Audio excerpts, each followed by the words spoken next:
आपका स्वागत है। Thank you, my pleasure, thank you. और साथ ही साथ आपको कांग्रेचुलेट करना चाहूँगा आपकी सारी फिल्मों से आपने ट्रिब्यूट किया। जी। ट्रिब्यूट करना चाहूँगा मैं। उस पर बात करेंगे। सबसे पहले तो इस टाइम लॉकडाउन है और कैसे वक़्त बिताते हैं? बस जैसे बाकी लोग वक्त बिता रहे हैं, मेरा भी वही हाल है। घर का काम कर लीजिए, आप कुछ खाना बना लीजिए और थोड़ा वर्कआउट कर लो घर पे और नेटफ्लिक्स पे या बाकी प्लेटफॉर्म्स पे फिल्में देख लो। आई थिंक इसके अलावा कोई और आप कुछ कर भी नहीं सकते बहुत ज्यादा, क्योंकि घर की चार दीवारी में बंद होकर आप इससे ज्यादा तो कुछ उम्मीद नहीं है। और दूसरा ये है कि लॉकडाउन जो इतना स्ट्रिक्टली हमारा लगा हुआ है और उसका पालन करना भी बहुत जरूरी है, तो बाहर निकलने का तो खैर कोई सवाल ही नहीं पैदा होता।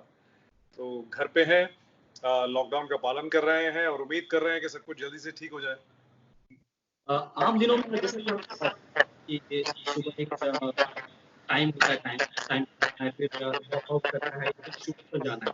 तो अभी करंटली किस तरह का रूटीन है? कितने बजे उठना होता है उस पे?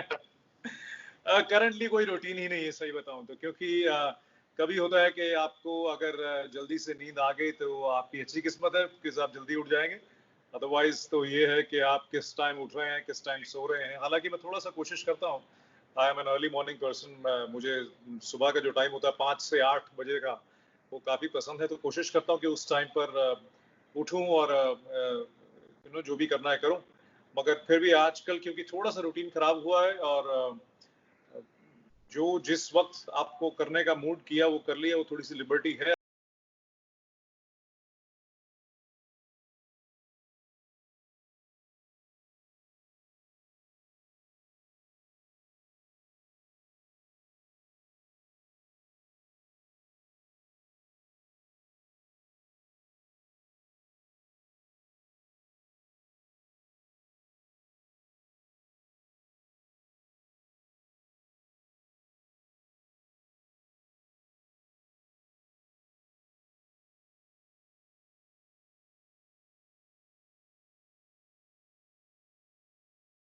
मैं मिस कर चुका था।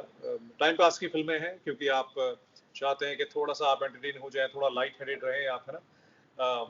लाइट हेडेड से मतलब ये नहीं है कि आपको चक्कर आ जाए, मगर आपके दिमाग पर जोर ज्यादा ना रहे। एंड कुछ इस तरह की फिल्में थी, वो देखी। अच्छी फिल्में हैं। अमेजोन पे एक फिल्म है बहुत अच्छी जो मैं देखना चाह रहा था काफी देर से, एरोनॉट, वो देखी। फिर नेटफ्लिक्स पर सीरीज आई थी फॉडा, उसका सीजन 3 आया था, वो देखा। उसके बाद में मैं, क्योंकि थोड़ा सा एविएशन में मेरी रुचि है, मैं फ्लाइंग करता हूँ एज अ हॉबी, तो फ्लाइंग के ऊपर काफ़ी सारी डॉक्यूमेंट्रीज देखता रहता हूँ। तो आजकल जो जोश चल रहा है वो हर तरह के फाइटर एयरक्राफ्ट्स के बारे में जानकारी जो है वो होनी चाहिए। तो उस पर हर रोज तकरीबन 3 4 5 तरह की डॉक्यूमेंट्रीज देखता रहता हूँ, नॉलेज बढ़ाता रहता हूँ। क्योंकि उम्मीद तो थी कि इस समर में मैं यूएस जाके अपना प्राइवेट पायलट लाइसेंस की ट्रेनिंग कर सकूं, मगर वो तो नहीं हो पाएगा अभी। तो उतनी देर तक जितनी पढ़ाई हो सके, जितना सीख सकूं एविएशन के बारे में, वो सब कर रहा हूँ। उम्मीद करते हैं जल्दी ये साथ ही साथ बात कीजिए आपकी जर्नी करीब कहा जाए तो 15 साल हो गए आपकी करीब स्टार्टिंग से आप। तो अर्जुन किस तरह देखते हैं आपकी जर्नी से लेकर स्टेज ऑफ सीज तक? देखिए, मैं कभी भी रेगुलर काम इस तरह से मैं टाइम को काउंट नहीं कर पाया हूँ कि मैंने इस साल में स्टार्ट किया, क्योंकि बीच बीच में मेरे काफी ब्रेक्स आते रहे जो मैं और चीजें भी करता रहा। मगर ये जरूर कहूंगा, समझ लीजिए कि फैशन रिलीज होने के बाद मैंने रेगुलरली मतलब जिसको बोल सकते हैं पार्ट रहा हूँ हिंदी फिल्मों का या साउथ की फिल्मों का। उससे पहले कभी किया, कभी बीच में कुछ और कर लिया, तो इस तरह से था। तो फैशन से अगर मैं स्टार्ट करूं 2008-9 से, तो तब से लेकर स्टेट ऑफ सीज तक जर्नी अच्छी रही। काफ़ी अच्छे अच्छे लोगों के साथ काम करने का मौका मिला। और सबसे बड़ी बात यह है कि आपको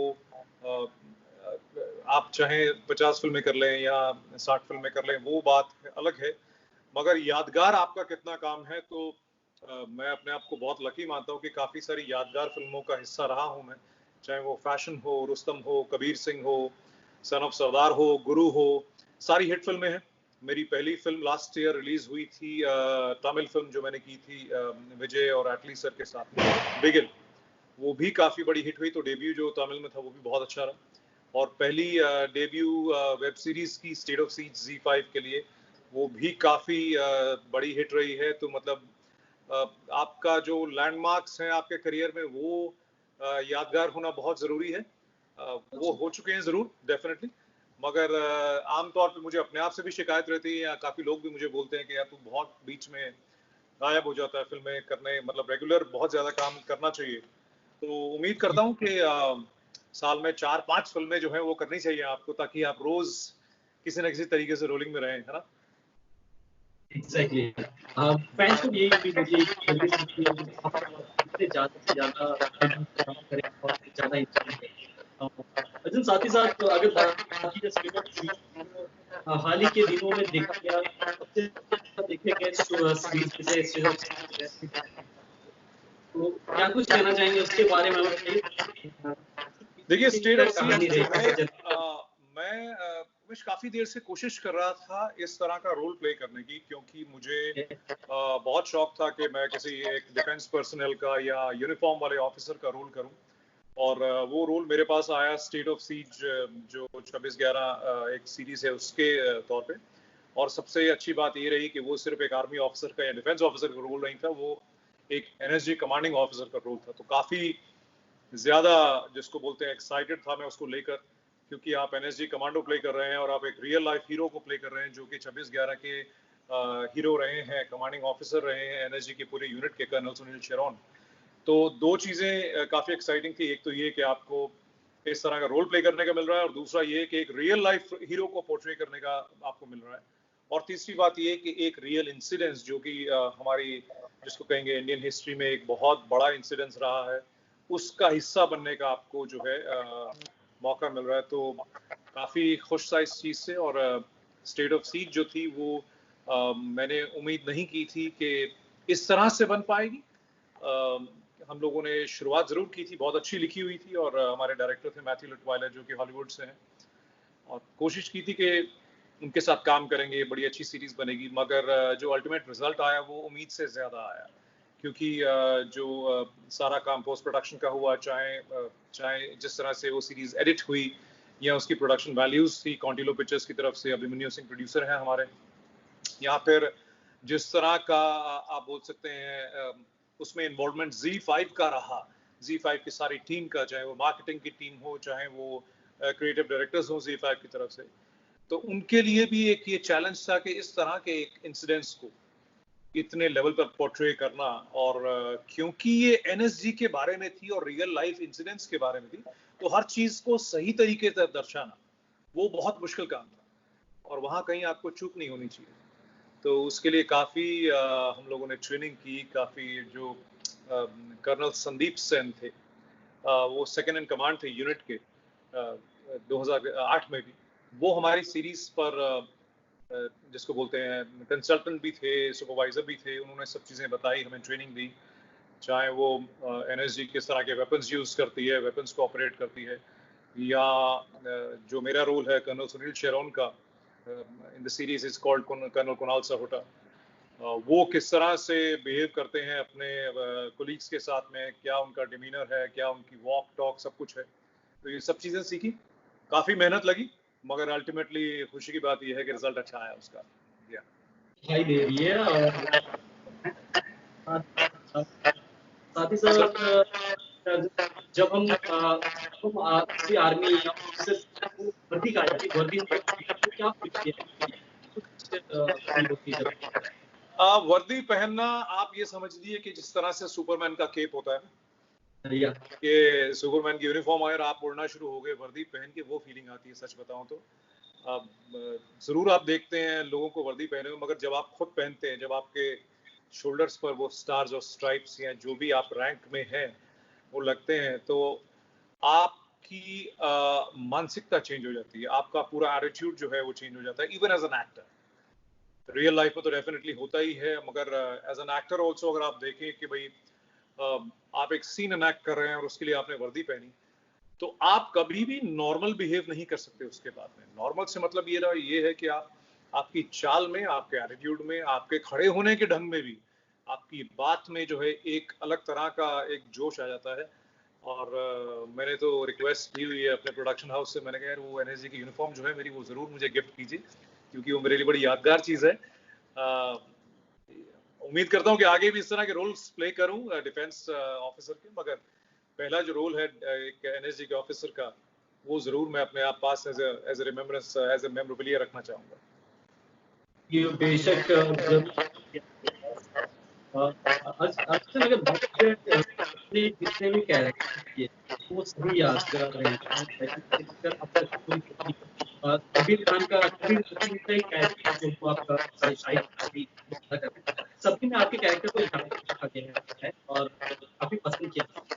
फिर भी कहीं ना कहीं ऐसा लगता है कि मतलब क्या बतौर एक्टर क्या वजह थी कि आपने उस तरह फिल्म की नहीं, या मतलब क्या वजह थी उसकी? जैसा कि आपने आई कहा थिंक कि इसका जवाब आप मेरे ख्याल से उन फिल्म मेकर से पूछिए जो मुझे शायद कास्ट नहीं करते उस तरह की फिल्मों में क्योंकि एज एन एक्टर आप अपना हुनर दिखा सकते हैं, अपनी मेरिट्स पे काम ले सकते हैं, जो कि मैंने किया। बाकी जो है आप कोशिश कर सकते हैं अच्छी फिल्मों का हिस्सा बनने का या अच्छे डायरेक्टर्स के साथ काम करने का। अब मुझे तो अपने आप पे कॉन्फिडेंस है और अपनी मेरिट्स पे कॉन्फिडेंस है, क्योंकि वो तो मैं प्रूव करता आया हूँ जितनी भी फिल्में की हैं, आपने भी बोला कि यादगार रहे हैं। इससे ज्यादा आप कुछ कर नहीं सकते हैं। ये आप उन डायरेक्टर्स को अपने आप पे कॉन्फिडेंस आना चाहिए कि क्या वो मुझे उस तरह के रोल में जस्टिफाई कर सकते हैं कि नहीं। तो मे भी इसका जवाब जो है उन लोगों को देना चाहिए जो मुझे कास्ट नहीं करते हैं अपनी फिल्मों में शायद।